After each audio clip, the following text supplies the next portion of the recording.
As holidays go, Law Day isn't widely recognized, but since the Eisenhower era, every year on May 1st, the United States honors the rule of law with its own special day.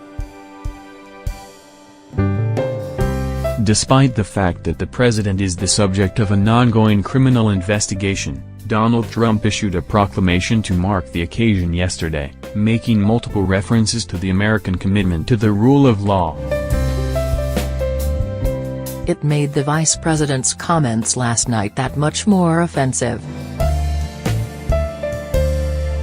Mike Pence was in Arizona yesterday, headlining an event hosted by a pro-Trump group called America First Policies, when he acknowledged someone else in the room. I just found out as I was walking through the door that we're also going to be joined today by another favorite, a great friend of this president, a tireless champion of strong borders and the rule of law who spent a lifetime in law enforcement, Sheriff Joe Arpaio. I'm honored to have you here. In case anyone's forgotten, indeed, in case the vice president has forgotten, Joe Arpaio was accused of flagrant civil rights violations, and when a court ordered him to stop, the Arizonan ignored the instructions.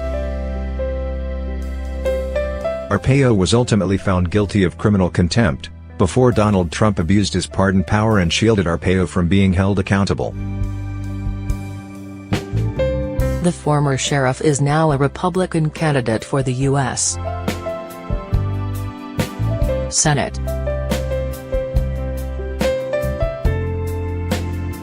Pence may like Arpaio, and may even agree with his right-wing vision and racist conspiracy theories, but to praise Arpaio for being a tireless champion of the rule of law suggests the vice president defines the phrase in disheartening ways.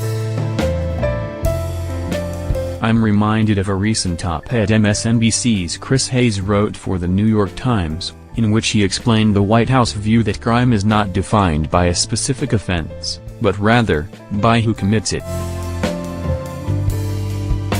If all that matters when it comes to law and order is who is a friend and who is an enemy, and if friends are white and enemies are black or Latino or in the wrong party, then the rhetoric around crime and punishment stops being about justice and is merely about power and corruption.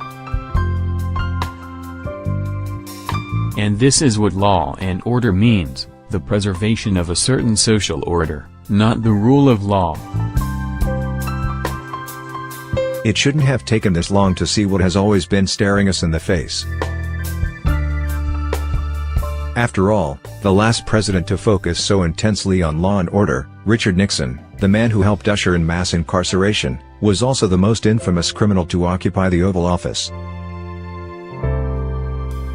The history of the United States is the story of a struggle between the desire to establish certain universal rights and the countervailing desire to preserve a particular social order. We are now witnessing a president who wholly embraces the latter. America can have that kind of social order, or it can have justice for all. But it can't have both.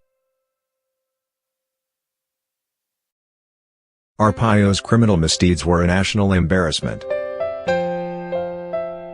That our Republican vice president is celebrating the former sheriff for his commitment to law enforcement says quite a bit about this administration's perspective on law and order, and none of it is encouraging.